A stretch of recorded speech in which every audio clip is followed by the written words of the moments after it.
Hi everyone. Welcome and thank you for watching this talk on designing for inclusivity and the NMS Quiet Room.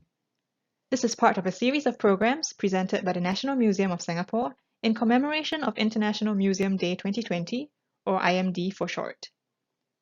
The theme for IMD this year is Museums for Equality, Diversity and Inclusion. We thought this a very fitting occasion to introduce more members of the public to the NMS Quiet Room. This is one of our key initiatives to support children with additional needs in visiting the museum and was officially launched on 1st August 2019.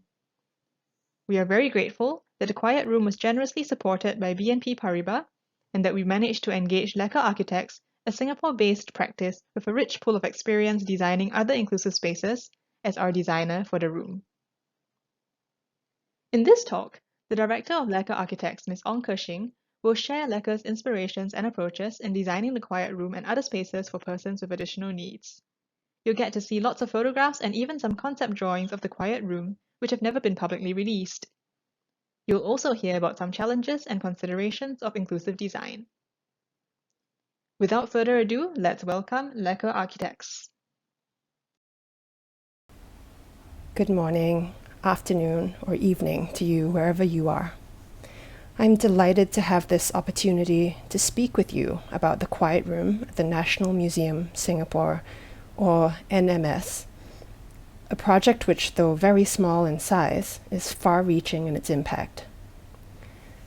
Given that I'm recording this talk during our circuit breaker in early May 2020, I'm doing so at home, and not at the Quiet Room at the museum itself. To be frank, I'm not in any kind of quiet room at all, quite the opposite actually. My 3 children are roaming the house, alternating between e-learning and getting up to monkey business. We've also noticed a surge in wildlife around our home during this CB, which is a wonderful silver lining during these difficult times. So please bear with me if the recording is a little noisy and you hear a kid shout or an actual chicken squawk.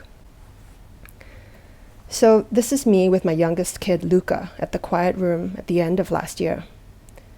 I run an architecture firm called Lekker Architects, which I own with my husband, Josh. Since our first child was born almost 12 years ago, Josh and I have been fascinated with how children see and interact with their environments. Watching our daughter navigate the world, we recalled strong memories we had in our childhood of certain spaces and their impact on us. Let me first tell you a few words about Lekker. I think our fascination with how kids see the world spoke to the universe, and an inspiring early childhood educator soon came knocking on our door with a project to design a preschool. Here are some images of that school. Here we explored how environments contribute to the development of children's intelligences and skills, how environments include or exclude people. We also learned about how a variety of settings of scale, noise, privacy, even the number of people it allowed for, created different degrees of comfort. We also explored how design could empower children, for example, by giving children the freedom to interpret spaces and things to play how they will, to let their imaginations lead, so that they could take risks and make their own decisions within a safe space. This project won the prestigious President's Design Award, and it opened the door to designing plenty of other places for children. We then worked on a few childcare centers and also arts and activity spaces for children. This is a picture of Pip's Playbox at the Esplanade.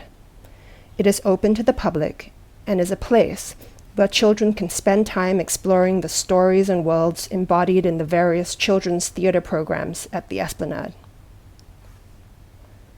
This here is the White Box Theater at the Art Ground, an inclusive arts center for young kids.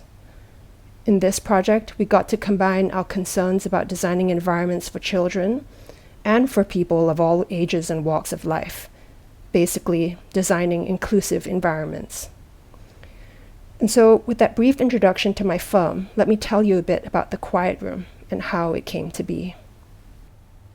Because I cannot stand in it to give you this virtual tour, I'm using photographs taken by Ku Guojie, one of our favorite photographers, who has taken pictures of several of our projects. You will see photos of the quiet room with mainly Luca, my husband Josh, and myself. Our children have come in real handy as figures in our project photos, and they haven't asked us to pay them. Yet, anyway. The quiet room is small. So small that it is really difficult to photograph. So what we found to be a good way to represent it is in collage, where you see here different parts of the room photographed and then pasted together in a composite picture. So what is the quiet room, and why am I talking to you about it today? Well, it is the first purpose-built quiet room for a museum in Singapore. It is meant primarily for children with autism or sensory disorders to regulate themselves if needed whilst they enjoy time at the museum. It is an inclusive, private, and safe space for calming down. And it was hoped that its existence would encourage outings to the museum for everybody. This is a part of a larger initiative by NMS to create an inclusive and supportive environment for people with additional needs. It sought to lower the barriers to entry and provide such families with the assurance that a private room will be available should the need arise. NMS had received feedback that some families were hesitant to bring their child with additional needs to the museum out of fear of causing public inconvenience and suffering embarrassment should a child become overwhelmed. Now, with this room, the thinking was that this museum would become more accessible to the public. Everyone can have an enjoyable time without the additional anxiety of worry. Without such a room, a parent might have to ask for special assistance and then be directed to an empty meeting room to take their child to rest. So this room was created to give those parents peace of mind. It was designed not just as a functional amenity, but as a beautiful space, free of stigma. As you can see in this plan, the entire site for this space was originally square, about 5 meters by 5 meters. This might sound as though it is already a small space to start off with, but for small children, this can still be a very big and alienating room. We divided it into 2 parts, a transition area, which you enter into first, and then the inner womb-like sanctuary. The experience starts with the door to the quiet room, which is different from all the other doors in the museum. It has 2 circular windows cut into it, as you can see on the left, one for adults and one for kids. Kids can look in or look out and have a sense of where they are going before they go there. The low window also tells them, hey, this space is for you. When you enter, as you can see on the right, you come into the transition area where you put down your shoes and bags and transition. Transition from the big galleries of the museum to the smaller, more cozy space. Transition from the noise and hubbub of the public areas to one that is much quieter, more secure and private, where you are in charge. This is also where cushions of all shapes and sizes are stored behind soft curtains, cushions that families can help themselves to, as I will talk more about later. Through an opening in the transition area, which you can see in this drawing on the right, next to the shelves, you enter into the womb-like space, which you can see on the left. It is a soft, rounded room with an oval plan and a domed ceiling. Imagine yourself inside a slightly squashed xiaolongbao, if you will. And this is a photograph of that opening and the room within. Everything here is smooth and rounded. Where the floor meets the walls is curved. Where the walls meet the ceiling is curved. It is soft and enveloping, protective, like a womb.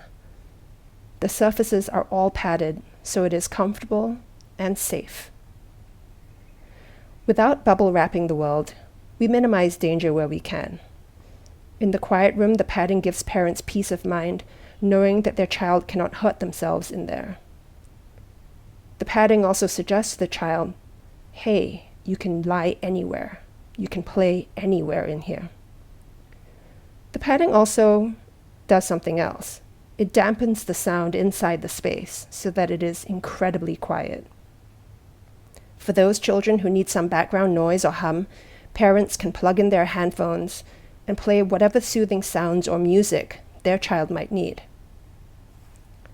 Of course, the padded flooring and wall cushions can be removed for regular cleaning. A small niche, as you can see in this drawing, in the side of the room allows for children to find a yet smaller alcove to be in. You can see a photo of it here. I know we are all at home right now, so it may be hard to imagine, but try to remember any office meeting room or shop in a mall or gallery in a museum. If you can conjure this place in your mind's eye, look up at the ceiling. Do you remember what you would see? Light fittings, speakers, cameras, aircon diffusers, sprinklers, fire alarm panels, directional signs, fire exit signs. The list goes on. These all contribute to what we call visual noise, something that we tried hard to reduce. We could not remove these provisions, of course, for the sake of safety and comfort, but we designed them to be integrated and minimal, creating visual calm. So what you see here at the top of the room is an oval light source, a special translucent screen above which all the fancy, but let's face it, ugly, LED light fixtures sit. The light diffuses through this screen, but you cannot see all the electronics above it. There is no glare from staring at light fixtures, and the color of this light can be adjusted to completely change the feel of this room, as I will show you later. You can also see here an aircon diffuser, which was designed to be minimally obtrusive. The other provisions I mentioned earlier are all designed in a similar way. I think you now have a sense of the thinking behind some of the features of the quiet room. Now that you have an idea of what the room looks like, let me tell you a bit about our research that led up to the creation of this room, so that you can understand more why we designed it like this. 6 years ago, we had the chance to work on a groundbreaking project with the Lien Foundation and the social service agency, AWA. The project was Singapore's first inclusive preschool. What that means is a school with a mandated mix of typical and atypically developing children, learning together with a fully integrated curriculum in a fully integrated environment. Before designing it, we spent many months exploring with the client team, with educators, therapists, and families of children with additional needs as to what an inclusive environment should do. We agreed that it should enable all the children to do what they wanted, to ensure access to all facilities by all children, and that the environment should not have any embedded discrimination within it, no stigma, beautiful and dignified, for children with a range of additional needs from almost none to ASD, to vision impairment, to physical issues like spina bifida. We researched the usual provisions for atypically developing children. These tended to look like this: quiet rooms, sensory pods, body pillows and crash pads, sensory rooms like the Snoozerlin, and therapy rooms with therapeutic equipment. We decided, first of all, that to be truly inclusive, the preschool had to be designed so that these provisions would be changed, redesigned to be free of stigma of difference. We proposed a range of soft furniture that could be moved by children, used for all kinds of free play, and also do double duty as therapeutic equipment. This way, an occupational therapist could be helping one child to strengthen their core muscles while sitting on exactly the same furniture as another child who was stimming, gently rolling the cushion back and forth, whilst other children were just sitting or lazing around listening to a teacher tell a story. Children did not have to be removed from their friends to a separate specialized room with specialized clinical equipment. We also left clues or cues to suggest ways to play, and the children took it from there. Take, for example, the simple use of color blocks on the floor. This circle became a campsite, and this rectangle, a river they had to hop over. We used the children's innate sense of imagination and desire to play together to create environments.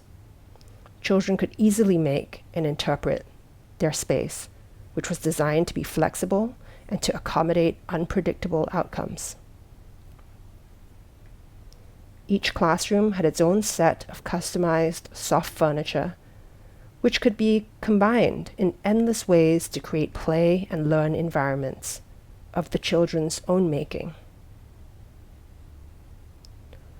Each space was also easily understood and recognized. Common areas like the kitchen, bathrooms, and teachers' offices had low overhanging roofs. Limits of classrooms were clear, but not binary. Children could hang out just by the principal's office on a swing, or sit at the edge of the classroom before they entered. There were no doors between rooms once you entered the school itself. This helped with transition anxiety, which any parent would know is a real thing with almost all children. And because the school was to cater to a range of abilities and preferences, the environment had to be neither too stimulating nor too unstimulating. We settled on calm tones, colored yet not too colorful, hues of a single color. Everything was designed purposefully to be serene and beautiful. All of these lessons helped us in thinking about the quiet room. First, we wanted the space to be immersive, for children to be able to totally escape into it. It had to be a dreamlike, safe enclosure, imaginative and transporting. The shape of the room is unique, and it already helps to make you feel like you are in a different place. The room also reacts to your touch. The floor sinks a bit as you stand on it, the wall as you lean on it. The entire surface of the room has an ambient wash of color. There is a whole range of tones to suit each child's needs and preferences. Using this dial shown here on the right, one can easily and completely alter the mood in the room. Here you can see an image of the ceiling screen and the room around it when awash in a deep blue. And here you can see the room in 3 different color states. Even the cushion colors appear to change with the color wash. Now the word quiet does not refer only to noise one hears with one's ears. It refers to all the 6 senses. We wanted to create a sensorial environment that was quiet and flexible, adjustable to each child's version of quiet. To some, the sound of children in the background, for example, is disturbing. To me, it is the white noise of my life. I actually need it there. I function well with it there. And without it, my world is uncomfortably quiet. So what we did in this room was to remove as much stimulus from the outside world as possible so that the family could then reintroduce and control the stimulus that suited them. The ability to adjust the atmosphere in the quiet room was therefore important. So what are these 6 senses? The first 5 we all know, the sense of sight, hearing, touch, smell, and taste. The last, which is perhaps less familiar to most of us, is not ESP, but proprioception, which is the understanding of where one's body is in space. Sight, hearing, and touch are addressed by the calm, insulated soft space as I described earlier. Smell and taste are up to each family to bring. The smell of a familiar soft toy, or the taste of a calming food or drink. The shape and texture of the room, which invites children to fully engage it with their bodies, rolling around on the floor, putting their legs on the wall, pressing their bodies against the cushioned surfaces, all help with engaging proprioception. And here also is where the cushions play a big part. I spoke earlier of these cushions. Whilst designing, we explored a range of sensory cushions, from these with more zoomorphic forms to those with more tactile offerings, to those with simple geometric shapes. To keep the quiet room as flexible as possible, we decided to start with an offering of a family of simple geometric forms. We found that these easily allowed children to modify their own space, whilst engaging their vestibular, which is their sense of balance, and their proprioceptive systems. Designed using common dimensions, these cushions fit together in multiple combinations, adapting to a particular need at a particular time. When the quiet room was completed, together with NMS, we invited some families of children with ASD to test out the room. We received good feedback regarding these cushions. One mom shared that her child starts making a line with the cushions in the room to make it his space, and quietly sits there for a while. This is him resting, she said. This simple provision allowed this child to have a sense of control over his environment, where in most cases, he does not. This empowers children to help themselves, to find their own means of calming and recovering.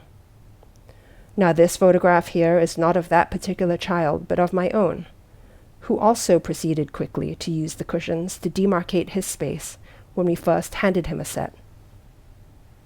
Another mom from Friends of ASD, which is a community that seeks to raise awareness and help organize outings for families with children with ASD, said that the stillness and coziness of the room allows one to relax immediately. I hope this gave you a sense of what the quiet room at NMS is, and what our thinking was as the designers behind it. Our goal was for it to make the museum a more inclusive place. With recent codes, our public spaces in Singapore already have to be accessible. There are codes ensuring that the physical environment has provisions for wheelchair and pram access, that there are clear signals of color contrast to make sure changes in levels are demarcated, and that signage is clear and legible, for example. These are just a few of the very important conditions that our code requires of our buildings. However, there are also intangible provisions, such as creating a sense of safety and security, and a feeling of belonging and equality, for example. These soft conditions are hard to codify, yet they are equally important in making a place truly inclusive. As designers, of course, we love hearing how children have felt in the room itself, and how the cushions, the padding, the shape of the room, its color and its atmosphere have helped them to regulate themselves, to find themselves before continuing on their visit to the museum. That, of course, is incredibly gratifying. But perhaps the most heartwarming comment we received was from one parent who reviewed the quiet room when it first opened. She came with her child to look at the room and test it out, even though her child was stable and not needing to actually use it. She said to us, "This was the first time I felt relaxed and confident, roaming the museum's grounds with my child, all by myself, despite it being a weekend and not even during a quiet morning." This speaks volumes. The quiet room is already useful, even without people entering through its soft padded walls. It has already done its job, just existing. So with NMS even deciding to commission such a space, we were already on to something good. The quiet room is physically compact, but its presence has reached far beyond its walls to the rest of the museum's grounds. As Winnie the Pooh said, sometimes the smallest things take up the most room in your heart. Thank you for listening. We hope that you've enjoyed this talk and gained some insights into inclusive design. Thank you for watching, and we look forward to seeing everyone at the museum again soon.